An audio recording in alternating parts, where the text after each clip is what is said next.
l'a dit. Et toi aussi, tu me diras que j'étais inscrit aujourd'hui. Et je vous dis aussi que c'est un homme de Dieu. Mais moi, je vais vous dire comment j'ai rencontré Dieu. Alors, moi, ma vie, elle n'était pas dans un beau pays comme Marseille ou comme ici. Moi, je suis à côté de Tarbes, Pau. Et puis, si vous voulez, nous, on était de Bordeaux à la base. Et puis, mes parents, ils ont divorcé, j'avais 3 ans. Et puis, quand ils ont divorcé, ma mère, elle est partie sans rien. Elle est montée dans le train à Bordeaux et puis elle est partie avec à Tarbes. Et puis, il y avait ses soeurs là-bas. Et puis, quand on arrive à Tarbes, on n'avait rien pour dormir. Ma mère, elle n'avait rien pour dormir. Alors, ce qu'elle a fait, elle, ma mère, elle a été dans un foyer pour les sans-abri, ce qu'on appelle nous les commis, là. Elle était avec moi, mais quand j'avais 3 ans, et puis il y avait ma soeur et ma mère, et puis on a été dans ce foyer pour les sans-abri, là. Et puis Zinda, elle n'avait pas de sous, elle n'avait rien, elle, pour qu'on puisse manger, s'habiller, boire. Et puis on a resté un an et demi dans ce foyer-là. Et les gadgets nous ont aidés, ils nous ont donné un petit appartement. Alors après, ils nous ont donné un petit appartement, et puis il n'y avait qu'une seule pièce dedans, je me rappellerai toute ma vie. Et puis ma mère, Zinda, elle n'avait pas de sous pour nous donner à manger, alors ce qu'elle faisait, elle prenait du pain dans de l'eau, et puis elle mettait un peu de râpé, puis elle nous faisait manger comme ça. Et il y a quelques temps en arrière, elle me disait ça, elle me disait, mon fils, tu te rappelles?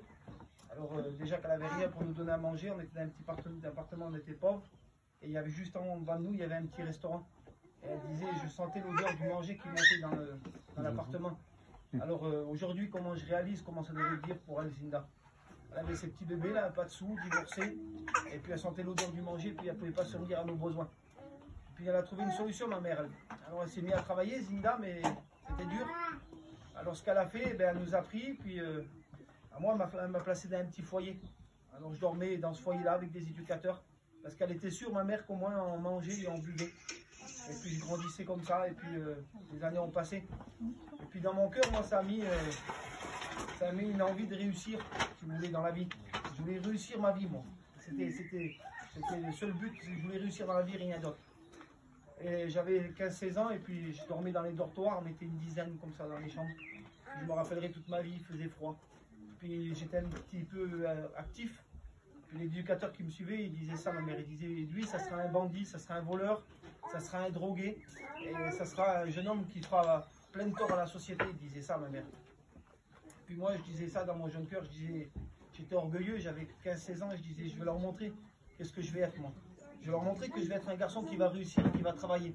Alors à l'âge de 16 ans, c'était l'âge qu'on pouvait sortir de l'école, j'ai sorti de l'école et puis je me suis pris un petit vélo. Et avec mon petit vélo, je commençais à chiner. Je commençais à chiner, puis quand j'ai commencé à chiner, puis ce que je gagnais, je donnais à ma mère. Je donnais à ma mère pour qu'elle paye ses petits affaires, qu'elle me donne à manger pour que tout se passe bien. Puis mon père, il avait sa vie à côté. C'est un homme qui réussit sa vie, mais il s'en foutait de ma mère. Et les années ont passé comme ça, et puis je vous dis de la part de Dieu, je suis en train de témoigner là. Et je vous dis, si vous m'aurez dit il y a quelques années en arrière, quand j'avais 15-16 ans, tu seras dans le midi à Cannes, c'est comme là où je suis là, tu seras en train de témoigner, tu seras chrétien.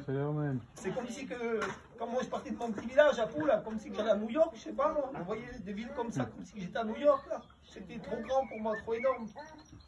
Mais ce que je peux vous dire aujourd'hui, c'est que le Seigneur, il avait des valeurs pour moi. Et je suis parti une seule fois de ma vie en mission. Puis quand je suis parti en mission, j'ai rencontré une fille qui m'accompagne aujourd'hui, elle était chrétienne. Puis elle vient vers moi, elle dit t'es chrétien ou t'es païen? Et je dis je sais pas ce que je suis moi. Je savais même pas ce que ça voulait dire chrétien ou païen moi. Je dis je sais pas ce que je suis. Et puis j'ai fréquenté avec ma femme pendant un an et demi, puis on s'est mariés. Et là, je vous le dis que j'avais trouvé la plus belle chose de ma vie, parce que j'avais pas eu de parents, je ne savais pas ce que c'était le bonheur moi. Et puis j'étais avec ma petite compagne là, et puis j'étais bien, et puis on était un petit foyer, on était bien, on était malheureux. Je vous le dis, pour chauffer, vous savez ce qu'on faisait avec ma compagne, on allait à la pompe, on prenait une petite bouteille, on n'avait pas assez de sous pour acheter un bidon de pétrole, nous, ça valait trop cher, alors on prenait du pétrole à la bouteille pour chauffer, mais si vous savez comment on avait la paix, comment on était bien. Et puis j'avais toujours ce petit point avec moi de réussir dans la vie, alors j'allais chiner. Et puis on a eu un petit garçon, il avait 1 mois. Et quand mon petit garçon avait 1 mois, on était heureux, on était bien. Et puis on a reçu un petit coup de téléphone, c'était le docteur. Puis le docteur il dit voilà, il dit il faut que vous venez d'urgence à l'hôpital. Et puis nous, on était naïfs. Moi, j'avais 20 ans, elle avait 19 ans. Et son père, à l'époque, il était futur étudiant. Et puis elle était chrétienne depuis l'âge de 13 ans. Puis quand on est à l'hôpital, on est rentré dans l'hôpital. Quand elle s'est assise, elle, et on dit voilà. Et on dit quand, au respect que je vous dois, quand il y a eu la naissance, là, eh bien, ils ont trouvé qu'elle avait la mauvaise maladie. Alors moi, j'avais 20 ans, elle avait 19 ans, j'avais été malheureux toute ma vie. Et puis je disais, mais alors, qu'est-ce qui m'arrive encore? Encore, je vais avoir encore entré dans un problème.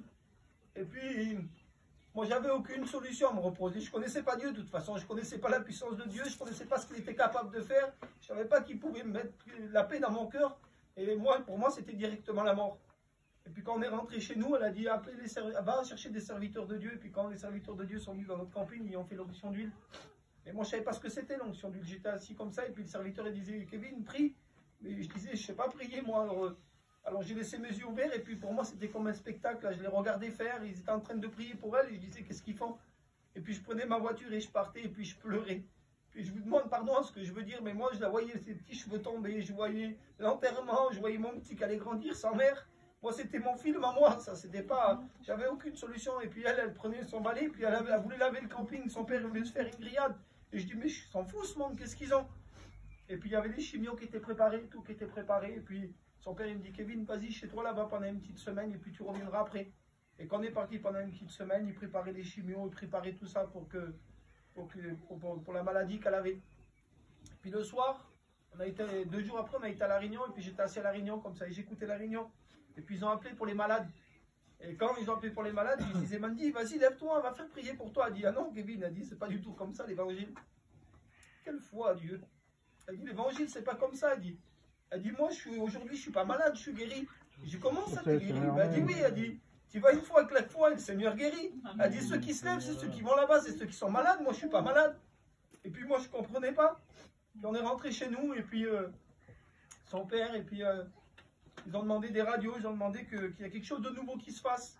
Alors, avant parce qu'il fallait qu'elle se fasse opérer, et puis, ensuite, il y avait des chimios qui étaient programmés.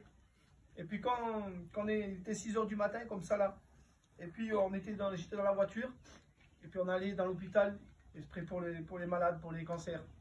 Et puis quand on était dans la voiture, je la regardais et je disais Simda pour dire, je dis quelle fausse espérance qu'elle a, comme si que son Dieu d'une claquement de doigts, il va la guérir, parce que pour moi c'était comme ça. Et puis on était dans l'hôpital, et puis on arrivait là-bas, il était 6 h du matin, et puis ils l'ont pris pour faire les examens, et puis moi j'étais assis en bas avec son père, avec sa famille. Et puis au bout d'un moment, il était 11 h, comme ça, 11 h 30. Son père, il me parlait de l'évangile, il disait, Kevin, tu veux connaître la puissance de Dieu? Je dis, ben oui, je veux la connaître. Il dit, tu sais ce que tu vas faire? Il dit, tu vas monter en haut et puis tu vas voir ce que c'est la puissance de Dieu. Puis je me rappellerai toute ma vie. C'était des portes battantes comme ça là. Et puis je vous le dis, des larmes de tristesse sont écoulées. J'étais en train de monter des marches comme ça là, et puis j'étais en train de pleurer, et puis j'étais en haut. Et puis quand je suis arrivé, il y avait une petite table comme ça. Et puis j'essayais de lire le compte rendu, puis je ne comprenais pas. Quand le docteur il est venu comme ça, elle était déjà assise, l'infirmière, elle disait, asseyez-vous, asseyez-vous. Elle a dit non, je suis bien, monsieur, je suis bien. Puis quand le docteur il est venu vers elle, il dit, madame, voilà, il dit, vous êtes ici dans un hôpital spécialement pour le cancer. Il dit, après vos examens, il dit, la seule personne qui n'est pas malade ici, c'est vous. Et là, vous savez ce que le Seigneur a fait en quelques minutes, mais larmes de tristesse, il en a fait des larmes de joie. J'ai couru, j'ai arraché les portes, j'ai levé les mains au ciel.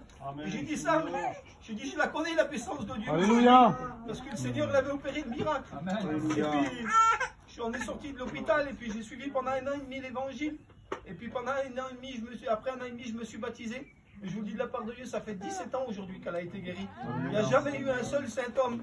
Il n'y a jamais rien eu. Le Seigneur, quand il fait quelque chose, il le fait à merveille. Amen, amen. Et je vous dis juste ça courtement. La petite orgueil qui était restée dans mon cœur du travail.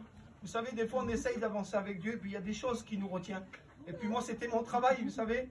Je juge personne aujourd'hui, mais j'étais pas à la gloire de Dieu parce que je faisais mon travail et puis je déclarais rien. Et puis le monde me donnait. Mais moi, je faisais aucun papier, je faisais rien, je négligeais toutes ces choses-là. Et pourtant, j'étais un chrétien. Et puis, au bout d'un moment, le problème est arrivé.